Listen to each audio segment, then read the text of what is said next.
Hey, Happy New Year. Do you remember anything about the forgetting curve? That kind of sounds weird, forgetting about the forgetting curve. Well, the forgetting curve, either ways, according to Herman in the 1880s, explained the decline in memory retention over time. And in one of my videos about how to study effectively, one of the most important parts was remembering what we've studied after a particular period of time. And so today we're going to be looking into how we can take notes effectively in 2021. Let's get into it. Hey friends, welcome back to the channel. And if you're new here, I'm Samuel, a second-year medical student, well, soon to be a third-year medical student studying in Russia. And on this channel, we talk about how we can be more productive, how we can study effectively, how we can hack our habits, and generally my life as a medical student. So if you're up for topics like this, a sub to the channel will be a very amazing thing to do. Without wasting of time, in this video I'll first be talking about the school of thought that believes we shouldn't be taking notes when we study and the reasons why we shouldn't be taking notes. Secondly, I'll be talking about the benefits of taking notes when we study, the reason why we should actually take notes. And thirdly, I'm going to talk about the hybrids of these two schools of thoughts that I personally use to study in the medical school and how I take notes effectively and actively in medical school, and I think it's going to be helping us in 2021 as students. First, before we go on, I'm of the opinion that every single person may have their different study techniques that probably suits them the most. And I'm also of the opinion that these study techniques should be flexible, in the sense that if there's someone talking about a new study technique that sounds nice and works, we should be able to try them out, and if it works for us, we can stick to it. If it does better, and if it doesn't, we can go back to what we're actually doing before. I used to be someone who hated studying with sounds or using study with me videos. I felt like people that do it were absurd or something. But then there was a day I tried it out, and since then up until now, I literally can do anything in my YouTube life or in my medical school life without using study with me videos and using sounds. And as a matter of fact, I even have my own playlist on my YouTube channel about all this study with me, different times and different sounds and all of that. But the link to this playlist will be in the description box, so if you want to check it out, you can check it out. But basically, I feel like studying should be our home, and we want our homes to be comfortable. So it's important for you to make your studying very comfortable and use a technique that suits you the most, because you're basically the one doing the studying, not any other person else. So it's important for you to use what is most comfortable for you. So as I've got this out of the way, let's move into why some people believe we shouldn't be taking notes when we're studying. Now, if I were to think like this school of thought, we would understand that taking notes, summarizing, highlighting, and coloring and all of that are by far the most common method that students use to study. And also, according to studies that I'll be showing us and researches that have been done, this is also by far the least effective way to study. To explain this, I'll be using studies from a psychologist, Professor Donlowski, and his colleagues, and also a blog post I was reading some time ago. One of the first reasons why taking notes is believed to be one of the least effective ways to study is that when we take notes, we are shooting at the moon when we are actually aiming at the sun. It unintentionally shifts our priority. I feel like I fall into this too. Sometimes when we are studying, we are much more concerned about making our notes voluminous, making them beautiful, coloring them and all of that, rather than focusing more on getting the contents into our heads. We could think of students, probably some students that are trying to study the chambers of the heart, probably trying to study the auricle, the ventricle, and also studying all the different types of circulation like the pulmonary circulation or the systemic circulation. These students, some of them can focus more on learning the process, and some of them may focus more on drawing the whole process in their notes, like probably drawing the heart in their notes, coloring it and making it very, very beautiful. Of course, some researches have shown that this can work in some ways, but compared to other study techniques, this is a relatively not effective way to study. The second reason why taking notes is believed to be a bad idea is that when we take notes, it gives us a sense of false achievement. So when you're writing notes from your textbooks, when you're studying, probably you've just studied for 5 hours, for 4 hours, for 3 hours or whatever, and you see the loads of pages that you've written and how beautiful it looks, you feel like you've achieved something, you feel like you've actually studied something. And this is not the case if we have actually studied just passively, because generally taking notes is a passive way of learning, because all your brain is just doing is reading a passage, probably just like a novel, and copying it down out of that textbook like you're rewriting it out. And this gives us a first sense of achievement that we've actually done something, when probably after the study period we can't recall 50% or like 60% of what we studied. Before I move into the benefits of taking notes, we have to understand that this school of thought don't believe that taking note is a bad way to study. In fact, they believe that if you take note effectively, some students who take note effectively do better in class than some other students. But they are comparing it to other study techniques like active recall and all of that, and in terms of time and in terms of memory retention, it performs very, very low compared to other study techniques. Now, coming to the benefits of taking notes, this is a very short one. I am just going to list the benefits. Now, some people believe that taking notes actually help us to keep us alert when we're studying, help us to engage our minds when we're studying. It emphasizes and organizes our information when we're studying, and also finally helps us to create a condensed form of information that we're actually studying.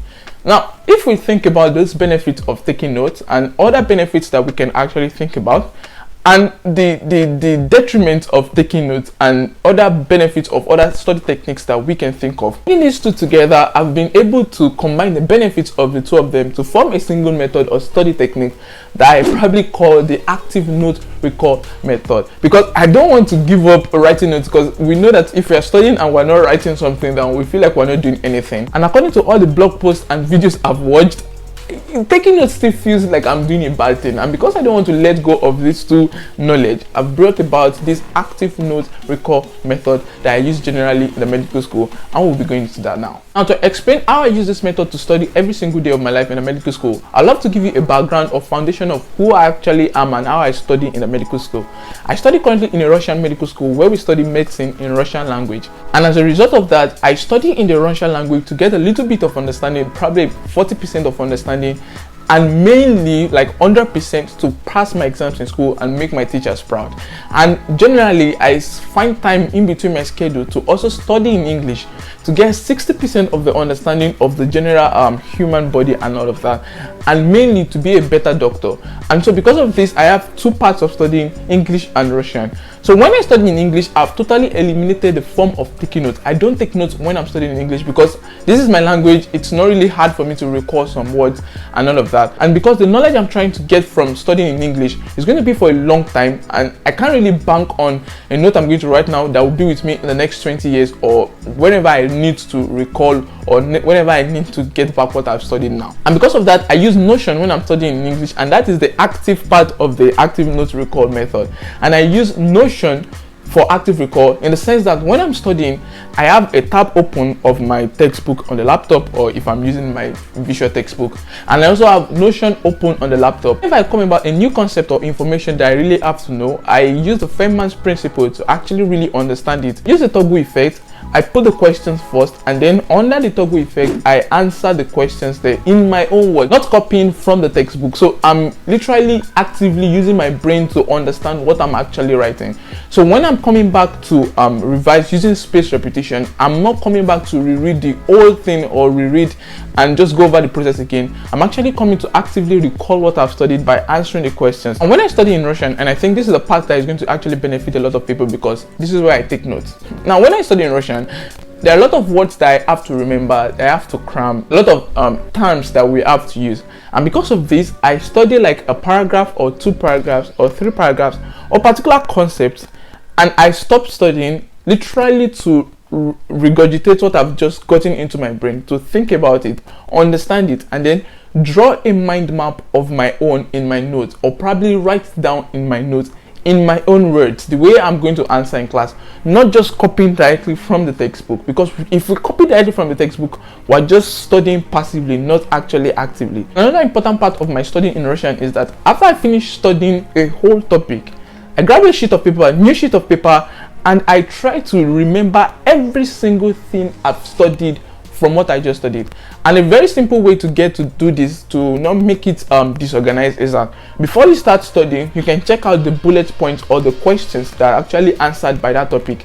And when you're trying to remember, you just have to answer these questions and write them down. And this goes through the roof to help your memory retention when you're actually studying. Another way this helps me in Russia, for my Russian people that are actually watching, is that when you study in Russia, because you have to answer every single time in class, and you probably have to study a long time before and also revise after. So that moment of revising just before the class, you don't want to start opening your textbook and going through everything again. You just have to go through what you've written in your own words, and studying what you've written in your own words is way faster than rereading again that you'd have done just by copying from the textbook into the notes. For this active note recall method, some people love to use Anki, or you could use other memory or flashcard apps on the phone to actually make yourself remember. But what we want to be doing is actively studying and actively taking notes, not just passively copying from the textbooks into our notes to help our memory retention. This will not do so well in terms of time, but it does very, very well in terms of memory retention. And I think if we can put more time into studying this thing, it takes a lot more from us. It's like we're doing hard work trying to remember, and this is what matters the most. Getting this stuff into our heads is really going to help us in the memory retention part of our studying. In conclusion, please hear me out here. I'm of the school of thought or the opinion that studying is a subjective thing. So there may even be evidence-based study techniques that probably have been proven to be the best, but to every single person, it's what works best for them that is actually their own best study technique. I wouldn't force my own study technique on you, but I would love you to try other study techniques out, because you can't just be sitting in one study technique and believe it's the best if you have not tried other ones out. If you have tried other ones out and they didn't work for you, then of course stay in your lane. But if you can try other ones out and they work for you, please do well to move over. Of course, you can defect to other study techniques. Finally, this is where it gets interesting. It has been scientifically proven 4 ways to freely help a channel grow. The first one is to subscribe to the channel, which I believe you've probably done by clicking the subscribe button under this video, or you've done a long time ago. The second one is by liking the videos, which I believe you've probably done because you've enjoyed the video at some point when I was talking. The third one is to share this video to other people. Small YouTubers like me that are just trying to get their channel out would actually benefit a lot from you sharing to your friends and family and every single student you know. Finally, commenting on every single video about your thoughts on the video would actually go a long way to help a channel grow. So that's been it. Thank you guys for watching. Don't forget to comment what you think about this video in the comment section. Don't forget to like the video. Don't forget to subscribe. Don't forget to share. And I'll catch you guys very soon on the next one. Happy New Year. Peace. Bye.